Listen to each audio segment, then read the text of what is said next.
Hello friends, आप सभी का फिर से स्वागत करते हैं हमारे चैनल ज्योति फन व्लॉग पर। तो आप सभी देख रहे हैं मेरी ज़िंदगी हो तुम भाग 14।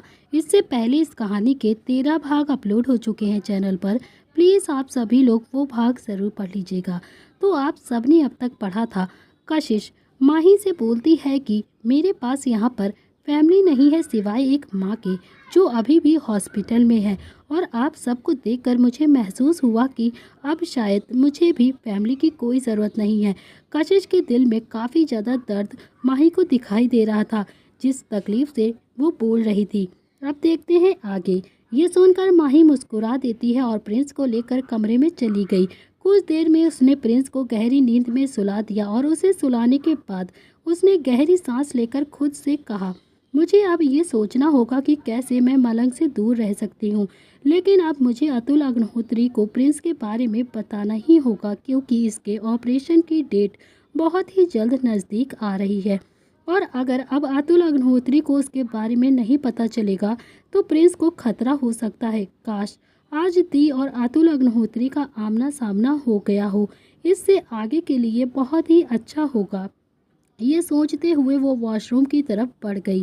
कुछ ही देर में वो वॉशरूम से फ्रेश होकर वापस से हॉल में आई तो इस वक्त कशिश किसी को मैसेज टाइप करते हुए काफ़ी ज़्यादा परेशान लग रही थी, जिसे देखकर माही ने ना समझी में कहा, क्या हुआ, तुम इतना ज़्यादा परेशान क्यों लग रही हो कशिश? सब कुछ ठीक तो है ना? माही की आवाज़ सुनकर कशिश अचानक से चौंक गई और घबराते हुए उसने तुरंत ही अपना फ़ोन बंद करते हुए कहा, वो कुछ नहीं, बस मैम ऐसे ही। तभी माही ने उसे ध्यान से देखकर कहा, यू नो वॉट, तुम जिस दिन से यहाँ पर काम करने के लिए आई हो उस दिन से मैं तुम्हें देख रही हूँ कि तुम जब भी अपने फ़ोन में बिजी होती हो तो तुम काफ़ी ज़्यादा परेशान रहती हो। सच सच बताओ क्या बात है, कहीं वो लड़का फिर से तुम्हें परेशान तो नहीं कर रहा है? यह सुनते ही कशिश को थोड़ा सा हिम्मत मिली और उसने हिचकिचाते हुए कहा, एक्चुअली मैम मुझे आपसे कुछ बात करनी थी, क्या आप मेरी हेल्प कर पाएंगी? यह सुनकर माही को थोड़ा अजीब लगा। फिर माही उसके पास बैठ गई और बोली, मैंने तो तुम्हें पहले ही कहा था कि तुम्हें जो भी मदद की ज़रूरत हो तुम हमसे कह सकती हो। ये सुनते ही कशिश ने तुरंत ही माही के हाथ को पकड़ कर कहा, मैम मुझे उस अयांश अग्निहोत्री से छुटकारा चाहिए, प्लीज़ आप मेरा साथ दे दीजिए जिससे मैं उससे छुटकारा पा सकूं। अयांश का नाम सुनते ही माही हैरान हो गई और हैरानी के साथ बोली, ये वही है ना अयांश अग्निहोत्री जो उस दिन हमें घर के बाहर मिला था और तुमसे बदतमीजी कर रहा था? ये सुनते ही कशिश ने अपना सिर लाचारी से हाँ में हिला दिया और बोली, हाँ हाँ ये वही अयांश अग्निहोत्री है। मैं बहुत ही ज़्यादा अब इससे परेशान हो चुकी हूँ। उससे मैंने बहुत बार मना किया है। मैंने उस दिन आपसे कहा था ना कि मैं आपको एक दिन सब कुछ डिटेल में बताऊंगी, तो मैं आज आपको सब कुछ बताना चाहती हूँ जिससे मैं खुद को फ्री कर सकूँ, आप प्लीज़ मेरी मदद कर सकें। तभी माही ने उसे शांत करते हुए बोला, पहले तुम घबराओ मत और शांत हो जाओ। वो अयांश अग्निहोत्री कोई शेर नहीं है जो तुम्हें खा जाएगा। तभी कशिश ने परेशान होकर कहा, एक बार अगर वो शेर होता तो मुझे कोई भी इतना ज़्यादा डर ना लगता, लेकिन वो शेर से भी घटिया इंसान है। वो पिछले 1 साल से मुझे खा ही तो रहा है और जब तक मैं पूरी तरह से ख़त्म नहीं हो जाऊंगी तब तक वो इंसान मेरा पीछा नहीं छोड़ेगा। मैम मैं अब बहुत ही ज़्यादा थक चुकी हूँ इन सब चीज़ों से। ये कहते कहते कशिश की आंखों से आंसू आ गए। उसे इस तरह से रोता हुआ देख माही ने गुस्से के साथ कहा, क्या क्या किया है उसने तुम्हारे साथ? मुझे साफ साफ बताओ, मैं उसे छोड़ूंगी नहीं। उसका कोई हक नहीं बनता है एक लड़की को इस तरह से परेशान करने का। तभी कशिश ने रोते हुए कहा, 1 साल पहले मेरी माँ की तबीयत बहुत ही ज़्यादा ख़राब हो गई थी मैम। उस वक्त मैं कॉलेज के सेकेंड ईयर में थी और कॉलेज के वक्त में ही अयांश मुझे परेशान किया करता था, मगर मैं उससे कोई बात नहीं करती थी। जब मेरी माँ की तबीयत खराब हुई तो मेरे सभी रिलेटिव्स ने पैसे देने से मना कर दिया और उस वक्त मैं नौकरी भी नहीं कर सकती थी, क्योंकि नौकरी में भी मुझे 1.5 लाख इतनी जल्दी नहीं मिल जाते। पता नहीं कैसे, पर इस बारे में अयांश अग्निहोत्री को भी पता चल गया और उसने मेरे सामने 1.5 लाख का ऑफ़र रखा और उसने कहा कि वो मेरी माँ के इलाज का पूरा खर्च उठाएगा। इसीलिए मैंने उससे ये डील कर ली, क्योंकि उस वक्त मुझे पैसों की काफ़ी ज़्यादा ज़रूरत थी कि मुझे कुछ भी सही या गलत दिखाई नहीं दिया। लेकिन उस डील के बदले उसने मुझसे मेरा सब कुछ छीन लिया है। ये कहते कहते वो रोने लगी। उसकी ये बात सुनकर माही पूरी तरह से शॉक्ड थी और वो तुरंत ही उसे हग करते हुए बोली, ओ माय गॉड, तुम्हारे साथ इतना सब कुछ हो गया और तुम मुझे अब बता रही हो? मैंने तो तुमसे उसी दिन कहा था, मैं जिस दिन तुमसे मिली थी तुम्हें उसी दिन मुझे ये सब कुछ बता देना चाहिए था। और वो 1 साल बाद भी तुम्हें इसी तरह से परेशान कर रहा है। तुम कैसे उसका टॉर्चर बर्दाश्त कर सकती हो? कशिश उससे अलग होते हुए अपने आंसुओं को साफ करते हुए बोली, हाँ, उसने कहा था कि ये डील सिर्फ 1 साल की ही होगी, लेकिन अब तो 1 साल भी बीत चुका है मैम। लेकिन वो अभी भी मुझे परेशान करता है। वो मेरा पीछा नहीं छोड़ रहा है। मुझे अब कुछ भी करके उससे पीछा छुड़वाना है। मुझे कुछ भी समझ में नहीं आ रहा है कि मैं क्या करूं। वो मुझे हर रात अपने पास बुलाता है और फिर मेरे साथ ज़बरदस्ती करता है। मैं थक चुकी हूं अब इन सब चीज़ों से। प्लीज़ मेरी हेल्प कीजिए। आपके अलावा अब मेरी कोई भी हेल्प नहीं कर सकता है, क्योंकि वो कोई आम इंसान नहीं है। उसका फैमिली बैकग्राउंड भी बहुत ही ज़्यादा स्ट्रॉन्ग है। मैं चाहकर भी ना तो उसकी कंप्लेंट पुलिस में कर सकती हूँ और ना ही किसी और से। तभी माही ने ना समझी में उसकी तरफ देखते हुए कहा, उसकी फैमिली बैकग्राउंड क्या है और हम पुलिस में क्यों नहीं जा सकते हैं? ऐसा कौन है उसकी फैमिली में जिस वजह से उसे इतना ज़्यादा खुद पर घमंड है? आखिर वो लोग है कौन? कहीं का गवर्नर है क्या जो हम नहीं कर सकते उसके खिलाफ कुछ? कशिश ने परेशान होकर कहा, आपको दुबई कि अग्निहोत्री फैमिली के बारे में नहीं पता है। दुबई की टॉप फैमिलीज में से एक फैमिली आती है। उनकी दुबई पर सिर्फ और सिर्फ उन अग्निहोत्री का ही सिक्का चलता है और अयांश अग्निहोत्री भी उसी फैमिली से बिलोंग करता है। वो उन अग्निहोत्री ब्रदर का कज़न है और उन सब के आगे तो पुलिस भी कुछ भी नहीं कर पाती है। इसीलिए मैं भी उसका कुछ नहीं कर पाई और इतना वक्त बीत गया है। वो मुझे ऐसे ही टॉर्चर करता रहा। लेकिन मैंने जब आपको और मिष्टी मैम को अकेले इन सब चीज़ों से लड़ते हुए देखा तो मुझे बहुत ही ज़्यादा हिम्मत मिली कि शायद अगर मैं आप सबको इसके बारे में बताऊंगी तो शायद आप मेरी हेल्प कर सकती हैं और मैं उससे छुटकारा पा सकती हूँ। क्योंकि मैंने अपने फ्रेंड से भी इसमें मदद ली, मगर वो सभी अग्निहोत्री इस फैमिली से डर गए और वो किसी ने भी मेरा साथ नहीं दिया। जैसे ही माही ने अग्निहोत्री फैमिली के बारे में सुना वो पूरी तरह से शॉक्ड हो गई और शॉक्ड होकर बोली, क्या क्या वो अयांश अतुल अग्निहोत्री और मलंग अग्निहोत्री का कज़न ब्रदर है? तभी ये सुनकर कशिश ने हैरानी के साथ माही को देखते हुए कहा, क्या आपको अग्निहोत्री फैमिली के बारे में पहले से ही पता है माही मैम? आप तो उनके नाम भी जानती हैं। उसने जब ये सब कहा तो माही ने गुस्से के साथ कहा, मुझे सिर्फ उस खानदान के बारे में ही नहीं पता है, बल्कि मैं तो उस खानदान का पूरा काला सच भी जानती हूँ। सारा राज जानती हूँ उन लोगों का। मुझे अच्छे से पता है कि वो लोग कितने घटिया इंसान हैं। उन्हें सिर्फ लड़कियों के साथ ज़बरदस्ती करना आता है और अपनी कैद में रखना आता है। इसमें कोई शक नहीं है कि वो अयांश अग्निहोत्री क्यों तुम्हारे साथ ज़बरदस्ती करता है, क्यों वो तुम्हें परेशान करता है, क्योंकि उसके दोनों भाई भी ऐसे ही हैं। अब कशिश पूरी तरह से हैरान थी और वह हैरानी के साथ माही को देखकर बोली, इसका मतलब उन अग्निहोत्री फैमिलीज ने आपके साथ भी कुछ ऐसा ही किया है जिसकी वजह से आप ऐसा कह रही हैं? क्या ये सच है? तभी माही ने गुस्से के साथ कहा, हाँ हाँ बिल्कुल, बहुत ही बुरा किया है उस अतुल अग्निहोत्री ने और वहीं वो उसका छोटा भाई मलंग अग्निहोत्री, जो उम्र में तो मुझसे बहुत ही छोटा है। लेकिन उस लड़के ने मुझे कैद करने की कोशिश की थी और वो मुझे कैद करके टॉर्चर भी किया करता था। कशिश ने जैसे ही ये सब सुना उसके पैरों तले जमीन खिसक गई और वहीं माही ये कहते कहते माही एकदम से चुप हो गई। जैसे ही कशिश ने माही के मुंह से ये सारी बातें सुनी वो बहुत ही ज़्यादा हैरान रह गई और तभी माही को भी ये स्टेज का एहसास हुआ कि शायद उसने फ्लो में बहुत ही कुछ ज़्यादा ही बोल दिया। वो तुरंत ही बात को बदलते हुए बोली, अभी मैंने जो कुछ भी तुमसे कहा है उसे भूल जाओ। लेकिन तभी कशिश ने भी कहा कि माही मैम, आपको मुझसे अब कुछ भी छुपाने की ज़रूरत नहीं है, क्योंकि अभी अभी आपने जो कुछ भी कहा है ना वो सब कुछ सच था। आपकी आंखों में ही मुझे वो दर्द दिखाई दे रहा था।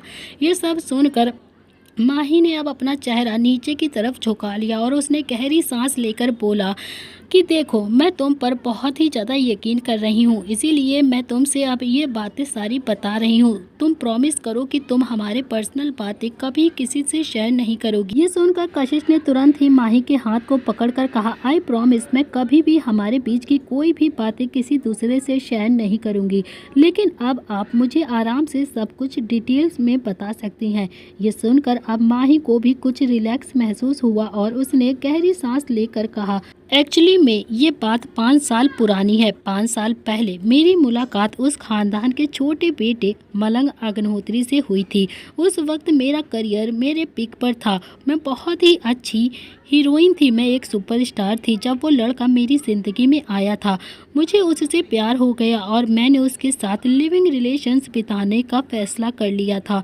लेकिन फिर हमारे बीच कुछ ऐसी प्रॉब्लम्स हुई जिसकी वजह से हमारा रिश्ता ज़्यादा आगे तक नहीं चल पाया और फिर मैं उससे अलग हो गई। लेकिन ये बात उससे बिल्कुल बर्दाश्त नहीं हुई और उसने मुझे अपने ही घर में कैद कर लिया। मुझे बहुत ही ज़्यादा टॉर्चर करता था, फिज़िकली मेंटली वो मुझे पूरी तरह से टॉर्चर करता था। उसके हरेसमेंट से मैं बहुत ही ज़्यादा परेशान हो गई थी और मुझे समझ नहीं आ रहा था कि मैं क्या करूं। फिर एक दिन मैं उसे छोड़कर भाग गई। अब पूरे 5 साल बीत गए हैं, मैं आज भी उससे भाग रही हूं। मैं उसका सामना करना छोड़ देना चाहती हूं और अब जब भी उसका जिक्र आता है तो मुझे सिर्फ तकलीफ़ होती है, इतनी तकलीफ़ की जितना मैं सोच भी नहीं सकती। तभी ये सारी बातें सुनकर कशिश ने हैरान होकर कहा, मुझे तो यकीन ही नहीं हो रहा है कि मलंग अग्निहोत्री ऐसा कुछ कर सकता है, क्योंकि दुनिया वालों के सामने उसकी इमेज तो इतनी अच्छी उसने बना कर रखी है, सब उसे अपना आइडल मानते हैं। लेकिन वो असलियत में इस तरह से घटिया इंसान है, मैंने तो कभी सोचा भी नहीं था। तभी माही ने कशिश की ये बात सुनकर कहा कि घटिया शब्द भी उसके लिए कम है। वो मुझे इस हद तक टॉर्चर करता था कि मैं खून के आंसू तक रोई हूँ। मैं उसका जिक्र भी करना नहीं चाहती हूँ, इसीलिए मैं उसके बारे में कोई भी बात नहीं करूँगी। ये सुनकर फिर कशिश ने माही को संभालते हुए कहा, मैम मैम आप प्लीज़ परेशान मत होइए, मैं आपकी बात समझ गई हूँ और अब आप फिक्र मत कीजिए, मैं आपसे उनके बारे में कुछ भी नहीं पूछूंगी। लेकिन मिष्टी मैम का अतुल अग्निहोत्री से क्या कनेक्शन था? अगर आप बुरा ना माने तो क्या मैं आपसे ये पर्सनल सवाल कर सकती हूँ? जिससे ये सुनकर माही ने कहा, अब मैंने तुम्हें सब कुछ बता ही दिया है तो तुम कोई भी सवाल कर सकती हो, इसमें कोई डरने वाली बात नहीं। ये सुनकर कशिश ने आसपास देखा और फिर थोड़ा धीरे से बोली, दरअसल मैं ये पूछना चाहती थी कि जो मिष्टी मैम का बेटा है प्रिंस, वो असलियत में किसका बेटा है? आई मीन उसके पापा कौन है, उसके बाप कौन है? क्योंकि अभी तक प्रिंस का इलाज इसीलिए ही सिर्फ रुका है क्योंकि उसके फादर का कोई अता पता नहीं है। मिस्टर संदीप ने भी मुझसे यही कहा था कि जब तक प्रिंस के डैड यहाँ पर नहीं आ जाते हैं तब तक उसका कोई भी इलाज शुरू नहीं हो सकता और बिना उसके डैड के प्रिंस को बचाना भी बहुत ही ज़्यादा मुश्किल होगा। लेकिन मेरे अंदर कभी भी इतनी हिम्मत नहीं हुई कि मैं आप सबसे ये सारी बातें पूछ सकूं, ये सवाल कर सकूं, क्योंकि मैं अभी तक आप दोनों को सिर्फ अकेले ही देख रही हूं। मैंने ना तो प्रिंस के डैड को यहाँ पर कहीं भी देखा है और ना ही किसी दूसरे इंसान को आप दोनों के साथ देखा है। तो क्या प्रिंस के डैडी इस दुनिया में नहीं है? और अगर वो इस दुनिया में है तो कहीं वो अतुल अग्निहोत्री तो नहीं? अभी कशिश अपनी बात को पूरी भी कर पाती उससे पहले ही माही उसे गुस्से के साथ बोली, हाँ हाँ तुमने बिल्कुल ठीक कहा है, प्रिंस अतुल अग्निहोत्री का ही खून है, वो उसी का ही बेटा है। इसीलिए तो हमने आज तक उसको उसके बारे में पता नहीं चलने दिया, क्योंकि हम जानते हैं अगर उसे प्रिंस के बारे में जरा सा भी कुछ पता चला या उसे पता चला वो उसका बेटा है तो वो प्रिंस को अपने साथ लेकर चला जाएगा। और 5 साल पहले उसने मिष्टी दी को बहुत ही ज़्यादा टॉर्चर किया था, उसने उनके साथ ज़बरदस्ती की थी और प्रिंस उसी ज़बरदस्ती की निशानी है। मुझे तो डर है कि जब प्रिंस समझदार होगा और उसे इस बात का पता चलेगा कि वो एक रेप चाइल्ड है तब उस पर क्या बीतेगी। मुझे तो इसी चीज़ का डर है। जैसे ही कशिश ने ये सुना उसके तो रोंगटे खड़े हो गए और वो शौक होकर बोली, व्हाट, क्या आप सच कह रही हैं? क्या वाकई में वो मासूम सा बच्चा एक ज़बरदस्ती की निशानी है?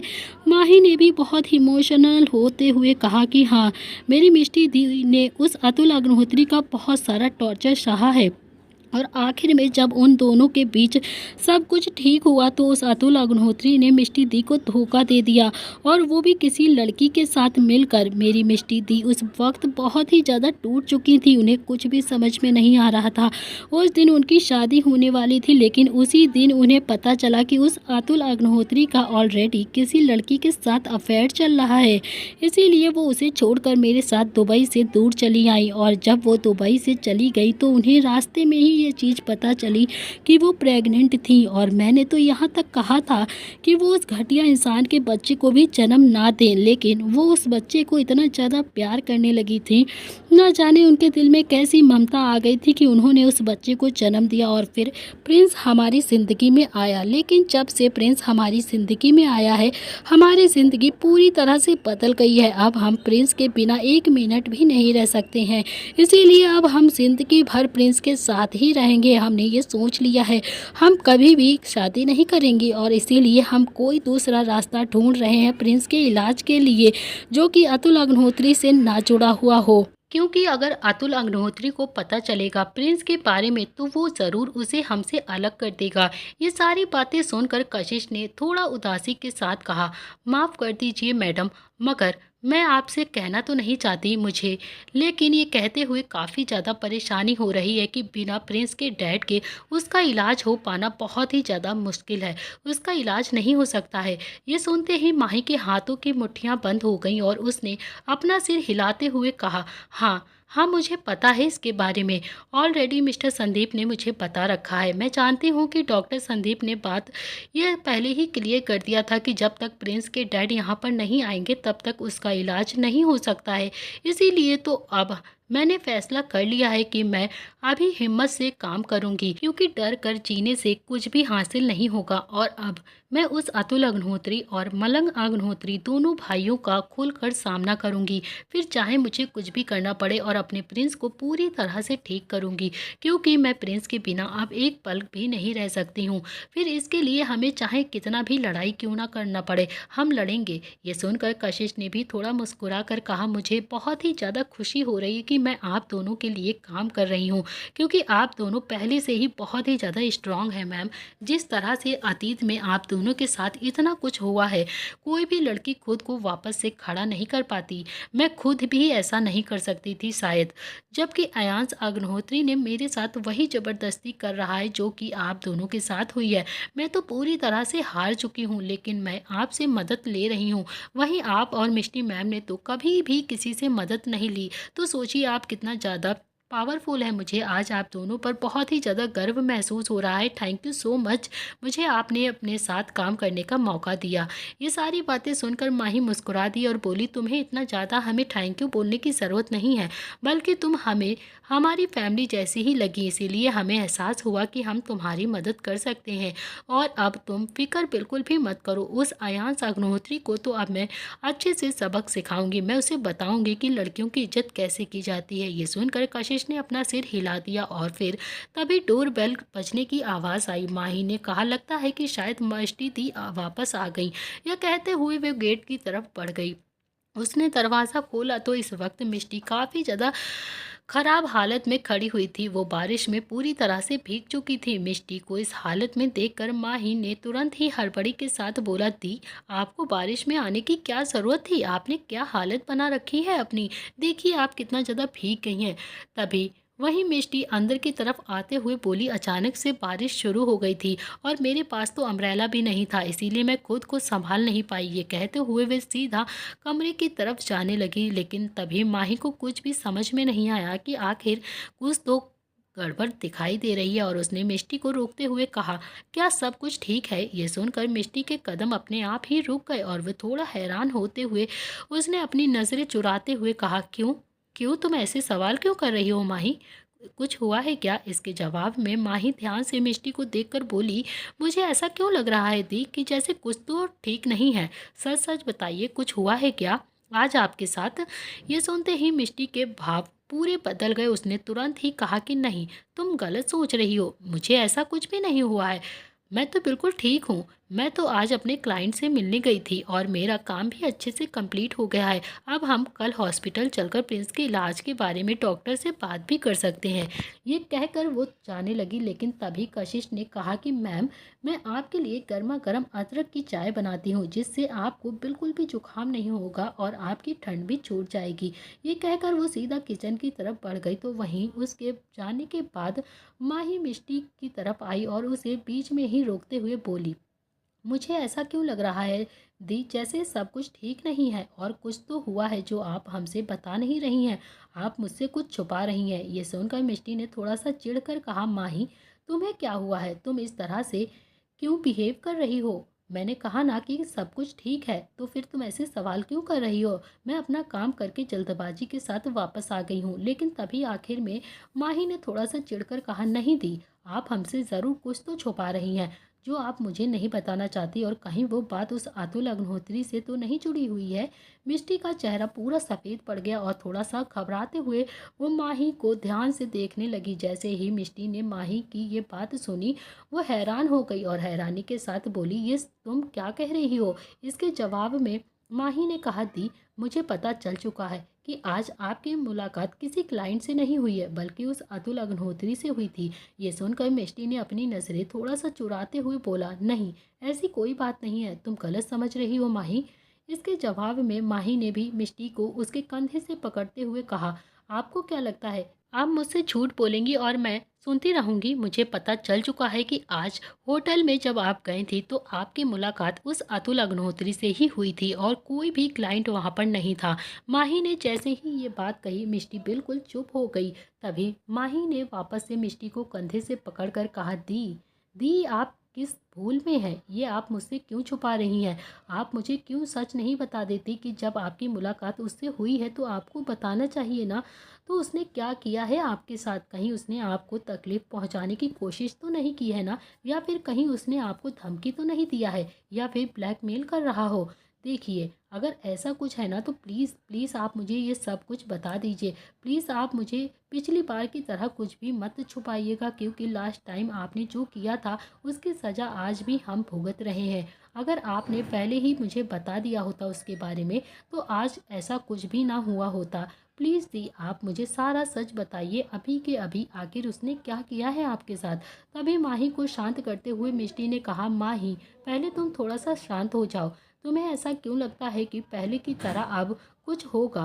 पहली बार बात कुछ और थी, लेकिन अब सब कुछ बदल चुका है। मैं पूरी तरह से बदल चुकी हूँ। अब मैं कमज़ोर नहीं हूँ जो वो मुझे अपने तरीके से चलाने की कोशिश करेगा। अब मैं पूरी तरह से बदल चुकी हूँ। मैं भी बहुत स्ट्रांग बन चुकी हूँ और वो चाह कर भी मुझे धमका नहीं सकता है। हाँ, वो मुझसे बहुत ही ज़्यादा नाराज़ है और उसने मुझे धमकाने की कोशिश ज़रूर की थी। उसे ऐसा लग रहा था कि शायद जैसे वो मुझे पहले तकलीफ़ देकर अपनी मनमानी किया करता था, उसकी मनमानी मैं सहती रहूँगी, लेकिन ऐसा कुछ भी नहीं हुआ है। अब वो चाह कर भी ऐसा नहीं कर सकता है। इसीलिए तुम बिल्कुल भी फ़िक्र मत करो, मैं अपनी प्रॉब्लम्स खुद हैंडल कर लूँगी। ये सारी बातें सुनकर माही ने थोड़ा गुस्से के साथ कहा, इसका मतलब बिल्कुल ठीक सोच रही थी मैं। उस अतुल अग्निहोत्री ने आपको धमकाने की कोशिश की, लेकिन सच सच बताइए, उसने कहीं आपको हर्ट तो नहीं किया है? ये कहकर माही ने तुरंत ही थोड़ा परेशान होकर मिष्टी को ऊपर से नीचे तक वो देखने लगी। तभी मिष्टी ने कहा, वो मुझे कभी तकलीफ़ नहीं पहुंचा सकता है माही, तुम जानती हो ना, जब तक कि मैं खुद ना उसे चाहूँ। मुझे नहीं पता कि वो किस बात से मुझसे इतनी ज़्यादा नफ़रत करता है, क्योंकि जब मैं उससे मिली थी तब मुझे उसकी आंखों में खुद के लिए बेइंतहा गुस्सा और नफ़रत दिखाई दे रहा था। वो इतना ज़्यादा गुस्सा था मुझसे, जिसमें मैं तबाह हो जाती। पर मुझे एक बात बिल्कुल भी समझ नहीं आ रही है, गलती तो उसने की थी ना, उसकी एक गलती की वजह से ही मैं उसे छोड़कर गई थी। तो फिर वो मुझसे इतना ज़्यादा अकड़ के क्यों बात कर रहा था? वो मुझे अपनी इतनी ज़्यादा अकड़ क्यों दिखा रहा था? वो मुझसे माफ़ी मांगने के बजाय मुझे ही इतनी ज़्यादा नफ़रत से क्यों देख रहा था? आखिर क्या गलती थी मेरी जो वो मेरे साथ इस तरह से बिहेव कर रहा था? ये सारी बातें सुनकर माही ने भी कुछ सोच कर कहा, मुझे भी कुछ समझ में नहीं आ रहा है दी।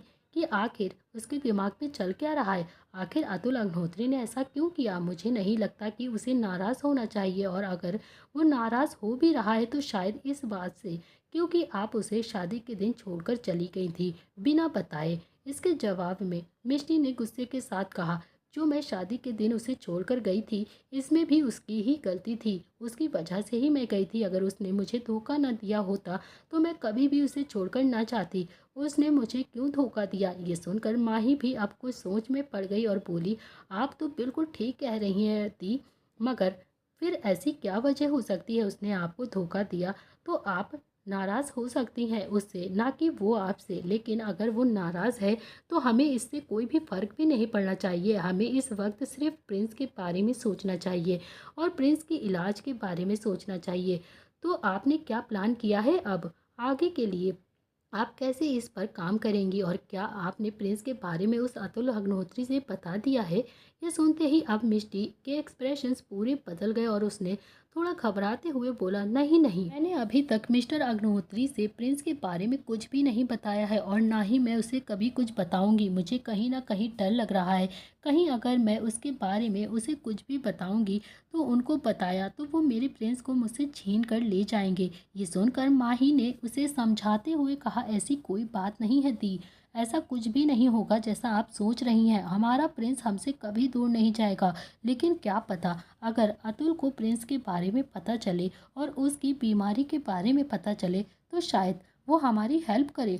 बेशक से वो इस वक्त आपसे बहुत ही ज़्यादा नाराज़ है, लेकिन अपने बेटे के लिए उसके दिल में शायद थोड़ी तो जगह होगी। ये सुनकर अब मिष्टी भी कुछ सोचने में लग गई और बोली, मैं ज़्यादा देर तक उनसे बात नहीं कर पाई क्योंकि मुझे प्रिंस को लेकर बहुत ही ज़्यादा डर लग रहा था। इसीलिए मुझे कुछ भी समझ में नहीं आ रहा था कि मैं क्या करूं।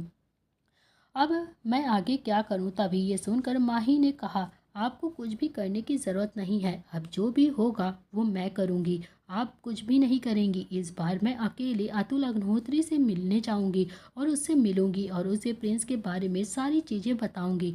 मिष्टी बहुत ही ज़्यादा हैरानी के साथ बोली, क्या क्या तुम वाकई में ये सब कर लोगी। मुझे तो बहुत ही ज़्यादा डर लग रहा है। तभी माही ने उसे समझाते हुए कहा, आपको डरने की कोई भी ज़रूरत नहीं है दी, जो होगा अच्छा ही होगा। अब चलिए हम रेस्ट करते हैं क्योंकि हमें कल हॉस्पिटल भी जाना है, क्योंकि आज मैं भी काफ़ी ज़्यादा थक चुकी हूँ। ये कहकर वो वहाँ से जाने लगी, लेकिन तभी मिष्टी ने उसे रोकते हुए कहा, कहीं तुम भी तो मुझसे कुछ छुपा नहीं रही हो माही। ये सुनकर माही के कदम भी एकदम से रुक गए और उसने अपनी नज़रें चुराते हुए इधर उधर देखने लगी और फिर बोली, कहाँ दी, मैं भला आपसे क्यों कुछ छुपाऊंगी। ये कहकर वो वहाँ से सीधा अंदर की तरफ बढ़ गई। तो वहीं मिष्टी भी उसे जाता हुआ देखकर कुछ सेकंडों तक कुछ सोचती रही और फिर देखती रही, और फिर थोड़ी देर बाद वो भी अपने कमरे की तरफ चली गई। इधर अगली सुबह प्ले स्कूल में एक कार प्ले स्कूल के बाहर आकर रुकी। अतुल अग्निहोत्री अपनी गोद में सामिया को लेकर बाहर की तरफ निकला। इस वक्त सामिया का मुंह थोड़ा सा फूला हुआ था और वो अतुल को मुंह फुलाकर देखते हुए बोली, डैडी डैडी, आपने तो मुझे चॉकलेट भी नहीं दिया है। चाचू तो हर रोज़ मुझे चॉकलेट देते हैं। आप गंदे हो गए हो। स्कूल जाने से पहले वो हमेशा मुझे चॉकलेट देते हैं। इसके जवाब में अतुल ने सख्ती से कहा, लेकिन मैं तुम्हारा चाचू नहीं हूँ सामिया, मैं तुम्हारा डैडी हूँ और मैं तुम्हें इतनी सारी चॉकलेट्स खाने के लिए कभी भी अलाउ नहीं करूँगा, समझी आप। और अब से चॉकलेट के लिए बिल्कुल जिद मत करिएगा। ये सुनकर सामिया का मुंह बन गया और फिर अतुल उसे प्ले स्कूल के अंदर लेकर आ गया। कुछ देर में उसने उसे क्लास के बाहर छोड़ते हुए कहा, अपना ख्याल रखना और शाम के वक्त मैं तुम्हें पिकअप करने आऊँगा। ये सुनकर सामिया ने बस अपना सिर क्विकली हिला दिया और वो क्लास के अंदर जाने लगी। तभी अतुल वहाँ से जाने लगा, लेकिन तभी सामिया ने पीछे से आके अतुल का हाथ को पकड़ लिया। अतुल ने उसकी तरफ घूमते हुए बोला, अब क्या हुआ, अब क्या चाहिए आपको, फिर से तुम आ गई। तुम जल्दी से बताओ, मुझे लेट हो रहा है तुमको। इसके जवाब में सामिया ने अपनी छोटी सी उंगली उसकी तरफ किया और उसे नीचे झुकने का इशारा किया। ये देखकर अतुल ने अपनी भौवें चढ़ाते हुए बोला, मुझे लेट हो रहा है सामिया, क्या चाहिए तुमको।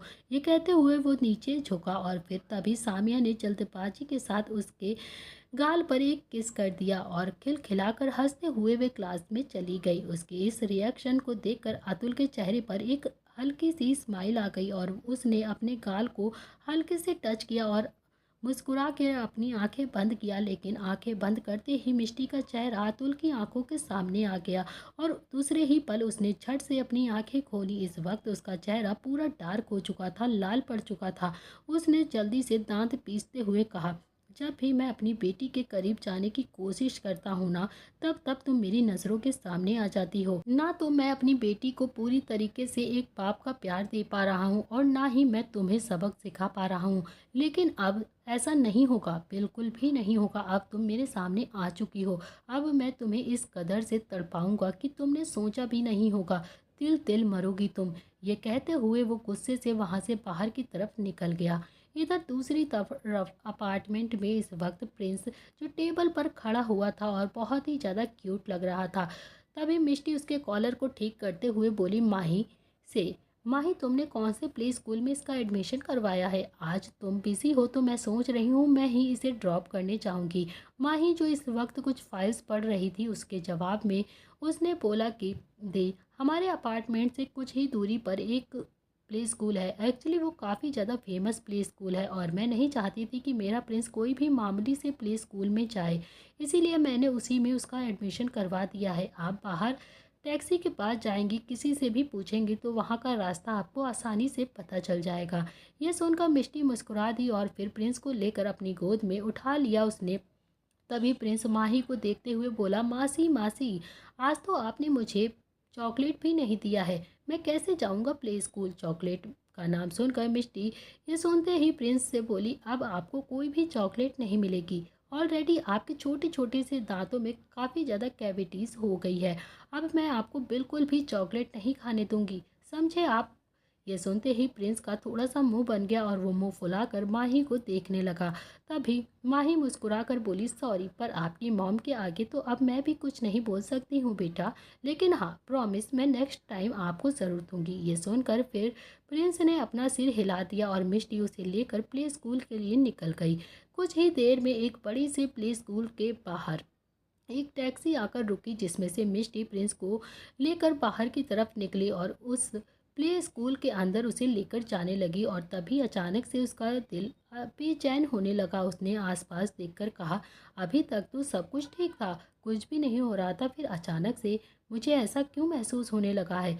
आखिर मेरा दिल इतना ज़्यादा बेचैन क्यों हो रहा है? ये कहते हुए वे चारों तरफ नज़र घुमा ही रही थी कि तभी फिर अचानक से प्रिंस जोर जोर से चिल्लाया, मम्मा मम्मा, वो देखो मेरी बेस्ट फ्रेंड। वाओ, अब तो प्रिंस बहुत ज़्यादा खुश हो जाएगा। ये सुनते ही मिष्टी का दिल एकदम से धड़क उठा और वो तुरंत ही उस डायरेक्शन में देखने लगी जहाँ इस वक्त प्रिंस देख रहा था और उसे देखने का इशारा कर रहा था। तभी प्रिंस, जो काफ़ी ज़्यादा खुश था और चिल्ला चिल्ला कर अपनी फ्रेंड को देख रहा था।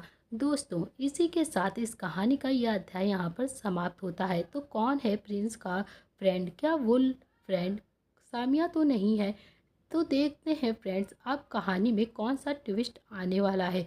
कहानी बहुत ही ज़्यादा इंटरेस्टिंग होने वाली है, तो प्लीज़ आप कहानी को बिल्कुल भी मिस मत करिएगा। कहानी का कौन सा मोमेंट आपको सबसे ज़्यादा पसंद आया है, वो मोमेंट कमेंट बॉक्स में लिखकर ज़रूर बताइएगा गाइस। अब आखिर आमना सामना हो ही गया है मलंग और माही का और मिष्टी अतुल का। देखते हैं अब क्या होने वाला है इन चारों के बीच। आज के लिए इतना ही, मिलते हैं नेक्स्ट पार्ट।